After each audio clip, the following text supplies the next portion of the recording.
This is RT coming to you live from Moscow. Hello and welcome to the program. And we start with breaking news this hour. Hugo Chavez, the long-standing president of Venezuela, has died after a long battle with cancer. And he'd suffered a series of health complications following his return from cancer treatment in Cuba. Chavez had been president of Venezuela for 14 years and was re-elected again last October. After meeting with security officials and regional leaders, the Vice President Maduro ordered the military and police onto the streets to ensure security there. And that comes after the country expelled 2 U.S. officials for allegedly trying to undermine the health of the president. And RT's Marina Portnaya joins us now live from New York with the latest. Hello there, Marina. So what's the latest, basically? It just happened. So tell us more about the announcement. That's right. News is still coming in, but the latest we have is that coming from a press conference that took place within 2 hours ago. Now, accompanied by senior ministers, Venezuelan Vice President Nicolas Maduro announced that President Hugo Chavez had died, describing the news as a moment of deep pain. Now, the National Armed Forces in Venezuela pledged their unconditional allegiance to Maduro as he temporarily takes over for Chavez, a move which was endorsed by Hugo Chavez earlier this year.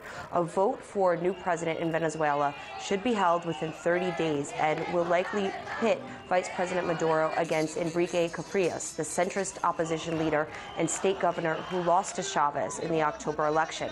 Now, one recent opinion poll gave Maduro a strong lead. He enjoys much support among many of the working class. Capriles, in the meantime, flew to the United States over the weekend, visiting Miami and New York. Author and journalist Eva Gollinger says it's no coincidence that during a time of instability in Venezuela, the opposition leader is attending meetings in the United States.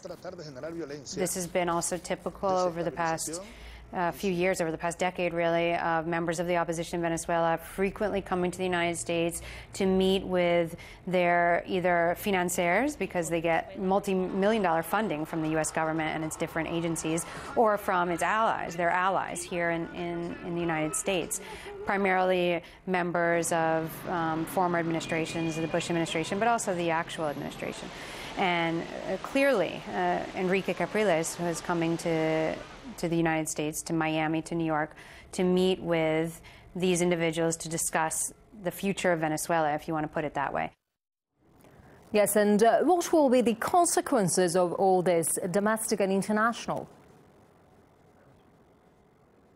Well, clearly, this is making major headlines. Here in the U.S., all the mainstream news channels are picking up this story and staying on top of the story. Hugo Chavez was one of the world's best-known socialist leaders and a staunch critic of the United States. Now, Venezuela and the U.S. have not had diplomatic relations for many, many, many years. Chavez has never held back on criticizing what he called the imperialistic motives of the West. He's been ruling his country, a country with the world's largest oil reserves, for 14 years. Chavez was a powerful player in the world of geopolitics. So clearly there's going to be a lot of changes on the international stage, or attempts for a change, because you have a man that had such a loud voice that has now been removed from the playing field. Now internally you have an opposition movement that wants to rearrange the pattern in which Venezuela has been going under Chavez's ruling. So a lot of new movements may unfold in the weeks and months ahead. But Chavez clearly is a personality that is difficult to sum up in a word or two. But to get a little bit more background on him, we turn to RT's Lucy Kafanoff. A military man known to many as El Comandante. Yes, it's a good one. It's going to work very well. A politician devoted to promoting Venezuela's role as a key player on the world stage. Often a singer, sometimes a dancer, occasionally a joker. Some people think I'm unable to speak in public for less than 5 hours. Who held back no punches from his foes. Yesterday, the devil came out here. Right here. And it smells of sulfur still today. Hugo Chavez may have had many faces, but it is certain that he was one of the most outspoken and influential leaders of the 21st century. The world first met him as a young paratrooper with a tank. His 1992 coup attempt was doomed to fail, but his dream of a radical leftist revolution was not.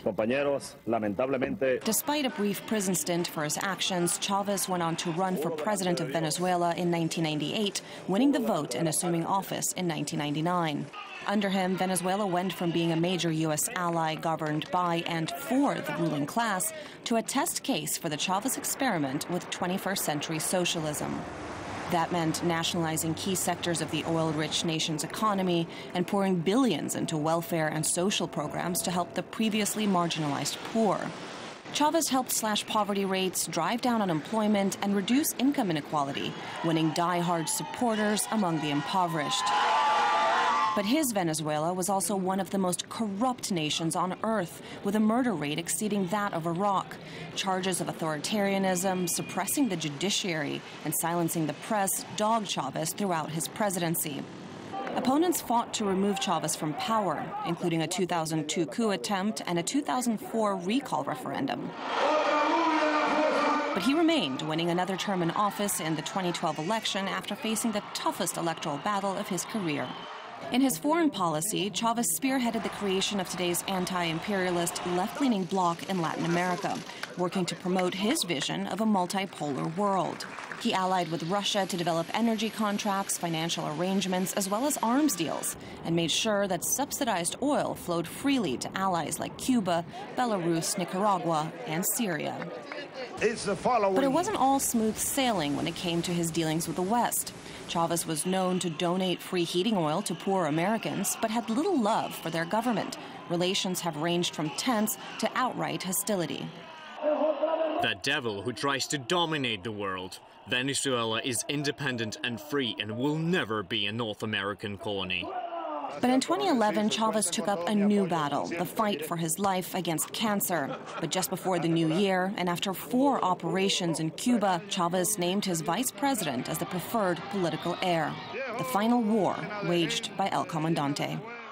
Venezuela's founding father, Simón Bolívar, was a hero in Latin America's push for independence. For Hugo Chavez, he was the inspiration for a populist revolution and a push to bring about a new world order.